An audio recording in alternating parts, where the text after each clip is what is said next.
د ضلع سوات په شان ګاونډي ضلع بونیر له هم خدای ډېر ښایست ورکړی دی. د بونیر بېلابېل اسمې د ښایست نه ډکې دي او نن به د اورېدونکو باندې د بونیر ضلعې د تاغان چړ یا ابشار سیل کوو. تاغان چړ د بونیر ضلعې په ګوکند شودره کې دی. دا سیمې د قدرتي ښایست نه ډکې دي خو دلته تاغان چړ د لیدو قابل دی. تاغان چړ ته دوه لارې دي. یو لار د ډګر نه د باکلا ګوګند په لاره ده او بل د پیرابانه د سوات کلیل کنډو په لاره باندې ګوکند ته نږدې راځي.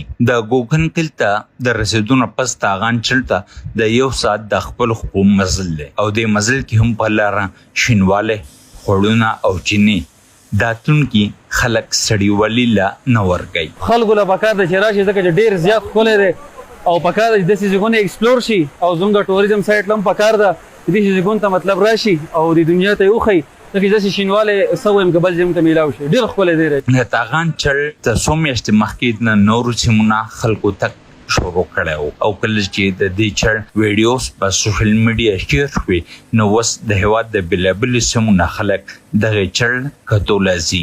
نن مونږ بونیر تاغان ابشار له راغلي وو. دا یو بهترین ابشار دی بلکې یو ابشار نه چې لاره باندې تاسو راځئ نو دوه درې بهترین ښکلي ابشارونه تاسو له مخې له درځي. ښکلي ویو ده انتهایي په ځنګلو کې دننه یو بهترین ابشار دی څنګه چې د سوات جاروګو ابشار دی د هغې په طرز باندې یو د امبریل ابشار دی.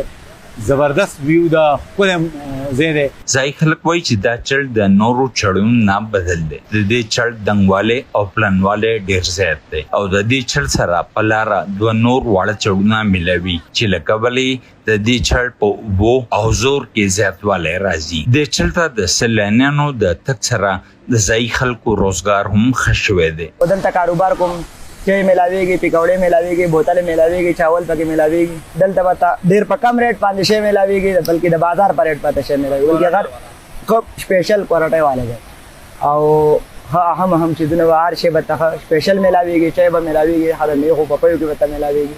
2-3 زره پورې کسان تقریبا د ورځې راځي. 3-4 هزار ورو سیوا کېږي کسان او بل ډېر زیات خلک راځي. ځایي خلک وایي چې حکومت له پکار دي چې دې چړه پورې لاره جوړه کړي چې یو شمېر سیلانیان دې چړ کتوله راځي او ورسره ځایي انتظامي له پکار دي چې دې چړ په غاړه د صفایي خیال وساتي. داسې نه چې د سیلګرو د راتګ سره دا چړ هم د نور چړونو په شان څخه پاتې شي.